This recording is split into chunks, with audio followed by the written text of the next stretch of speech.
datang semua di kelompok 10. Perkenalkan, nama saya Saharia. Kita akan membahas tentang program studi perekonomian Indonesia, yang mana di dalamnya membahas tentang Undang-Undang Cipta Kerja. Begitu banyak pendapat yang bersinggungan dengan Undang-Undang Cipta Lapangan Kerja. Undang-Undang Republik Indonesia Nomor 11 Tahun 2020 tentang Cipta Kerja,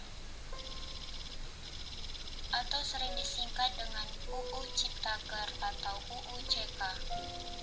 Undang-undang tersebut adalah undang-undang di Indonesia yang telah disahkan pada tanggal 5 Oktober 2020, yang dimana disahkan oleh pihak Dewan Perwakilan Rakyat Republik Indonesia dan diundangkan pada tanggal 2 November 2020 dengan tujuan untuk menciptakan lapangan kerja dan meningkatkan investasi asing di dalam negeri dengan mengurangi persyaratan peraturan untuk izin usaha dan pembebasan tanah.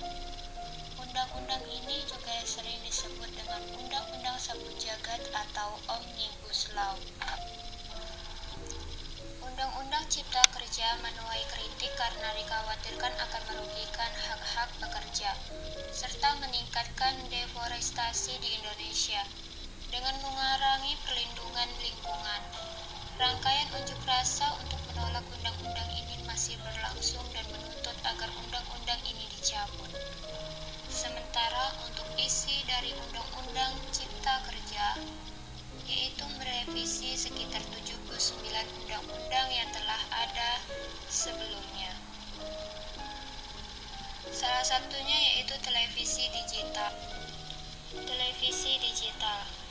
Undang-Undang Cipta Kerja juga mengatur tentang penghentian siaran analog atau yang umumnya disebut dengan peralihan ke televisi digital.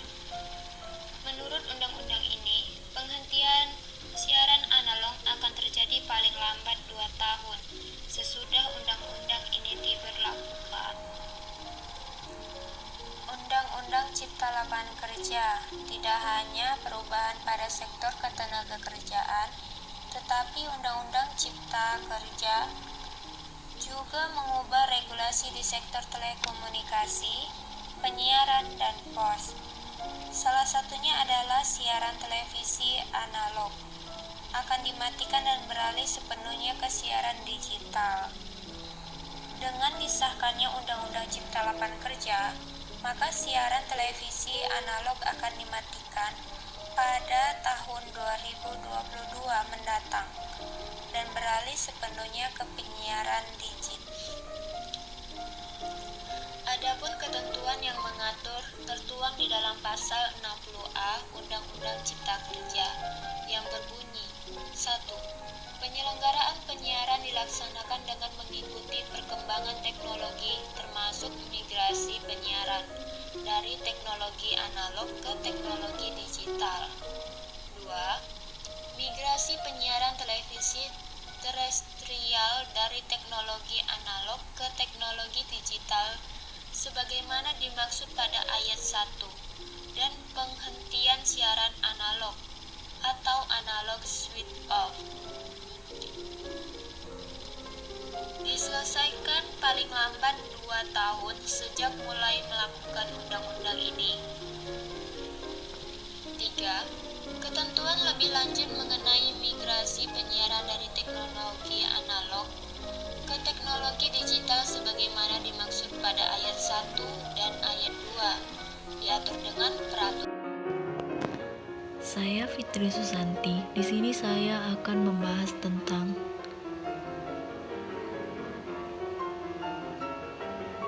pemecatan dan lingkungan hidup dalam Undang-Undang Cipta Kerja.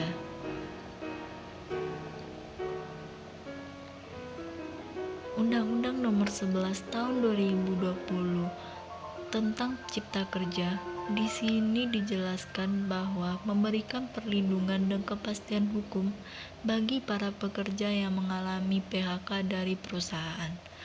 Dalam Undang-Undang Cipta Kerja tersebut, pekerja yang mengalami PHK dijamin akan mendapatkan haknya berupa pasongan 25 kali gaji. Dalam data Kementerian Ketenagakerjaan pada tahun 2019 menyebutkan hanya 27% pengusaha yang memenuhi pembayaran kompensasi sesuai dengan ketentuan Undang-Undang Nomor 13 Tahun 2003 tentang Ketenagakerjaan, dan sisanya 73% tidak melakukan pembayaran kompensasi PHK sesuai dengan Undang-Undang Ketenagakerjaan. Alasannya dari perusahaan beragam, mulai dari mengaku pailit hingga tak sanggup membayar pasokan sampai pekerja mengundurkan diri.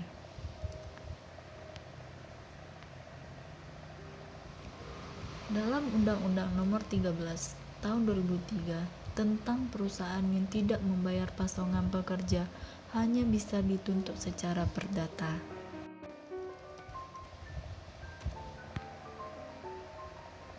Perlindungan lingkungan dalam Undang-Undang Cipta Kerja Nomor 4 Tahun 1982. Di sini tentang pokok-pokok pengelolaan lingkungan hidup. Undang-undang tersebut telah memadai awal pengembangan perangkat hukum sebagai dasar bagi upaya pengelolaan lingkungan hidup.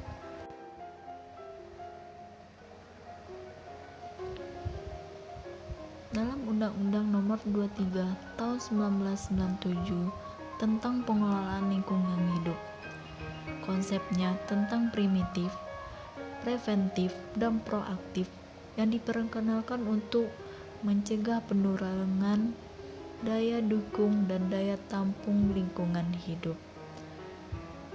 Perangkat ini bersifat primitif karena tindakan yang dilakukan pada tingkat pengambilan keputusan dan perencanaan, seperti adanya tata ruang dan analisis dampak lingkungan hidup sebagai syarat untuk mendapatkan izin usaha.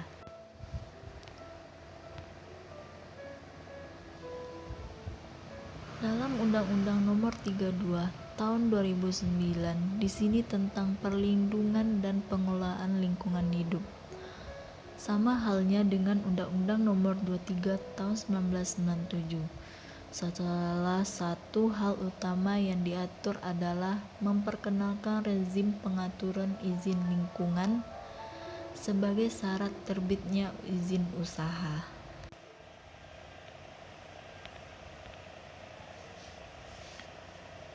Aturan di Undang-Undang Cipta Kerja sesuai dengan Undang-Undang Nomor 11 Tahun 2020 tentang Cipta Kerja. Salah satu halnya yang diatur dalam undang-undang tersebut yaitu sanksi pidana tidak dapat dijatuhkan terhadap usaha atau izin lingkungan dan dokumen lingkungan sampai dengan kegiatan usaha tersebut terbukti melakukan pelanggaran penyebaran atau menyebabkan kerusakan dan pencemaran lingkungan hidup. Pemerintah berusaha untuk melakukan pembangunan dan menarik investasi untuk meningkatkan posisi tawar-menawar di dunia internasional.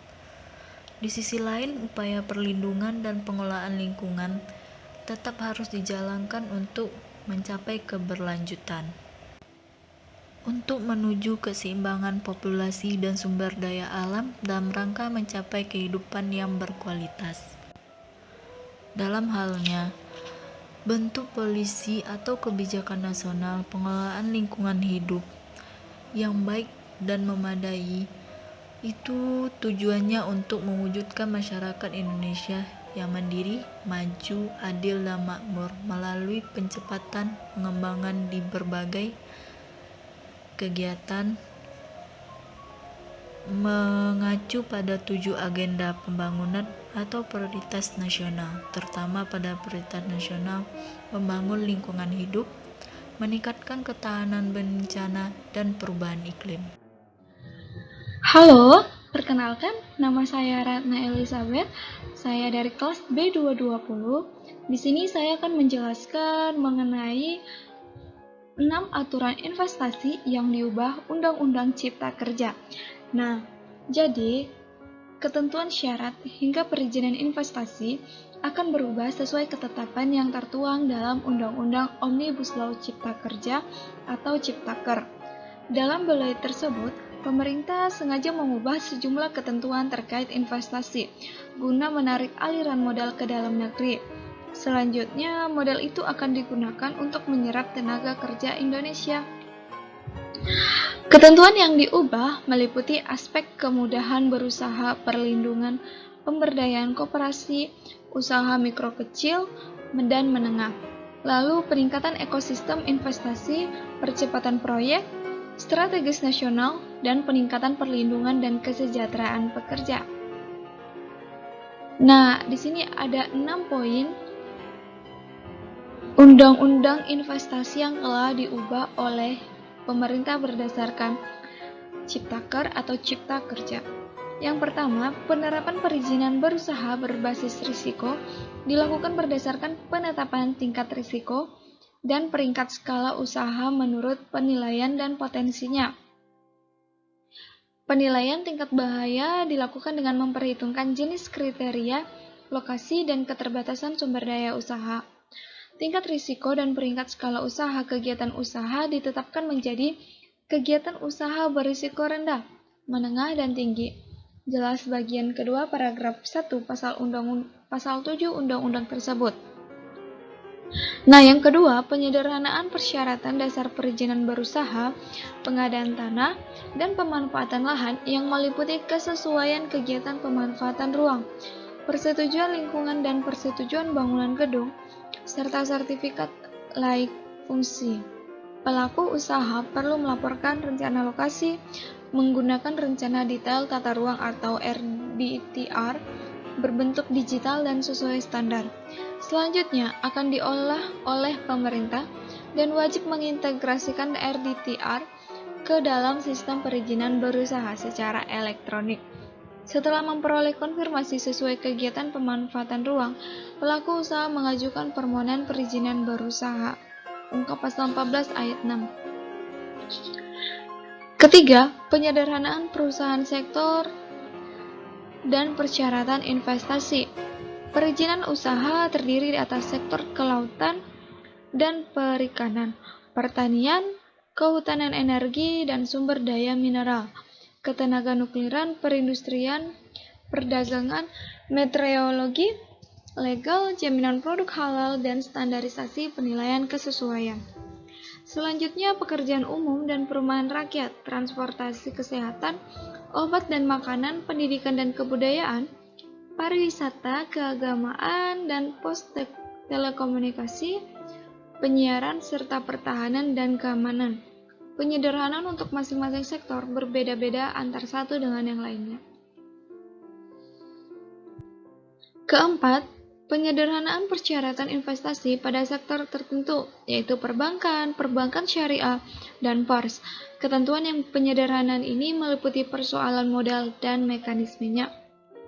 Kelima, pengadaan tanah.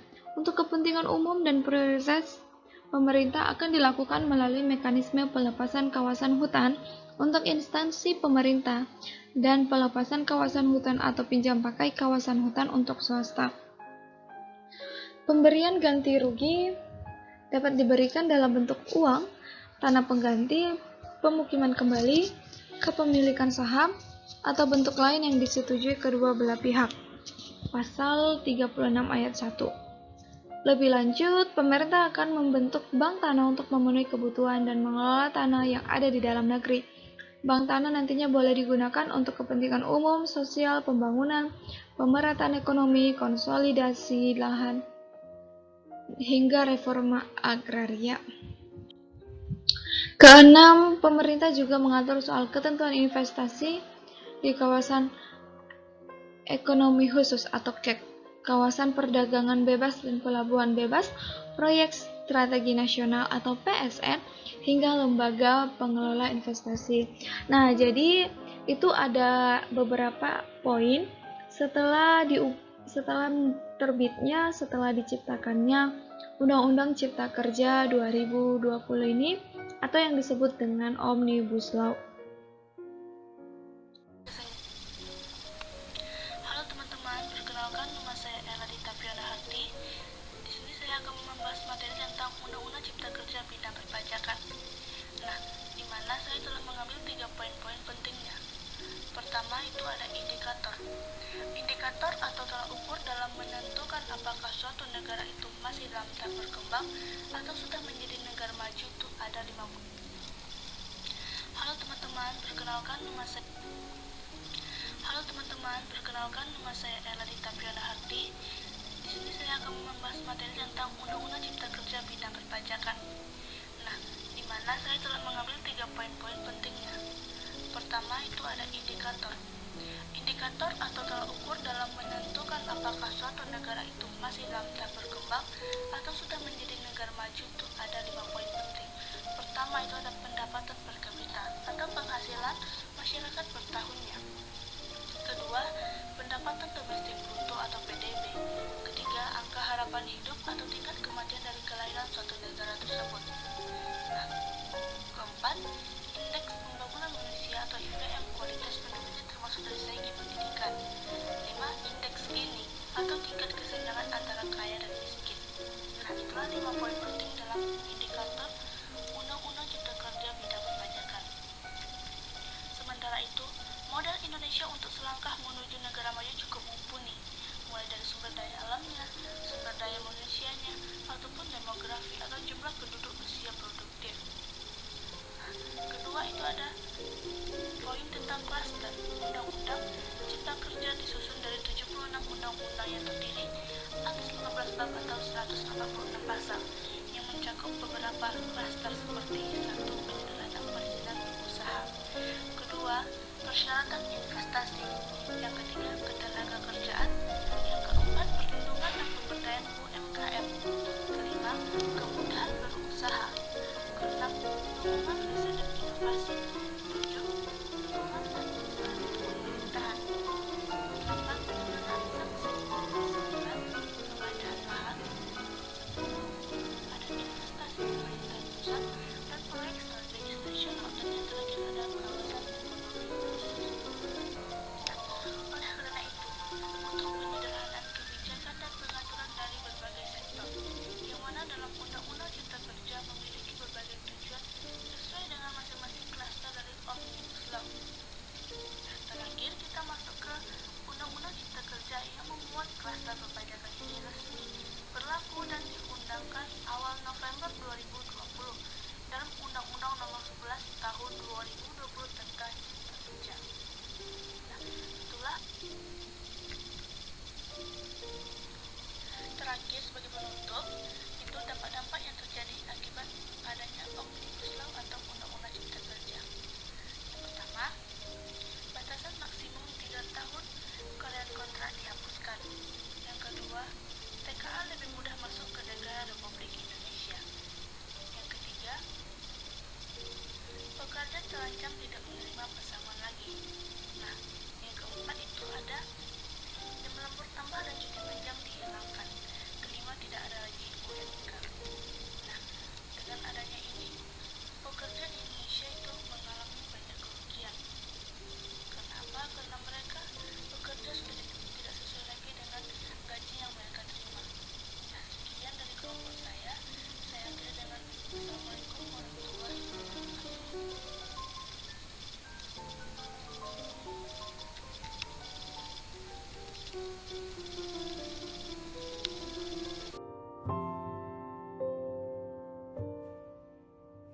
Ku lihat ibu pertiwi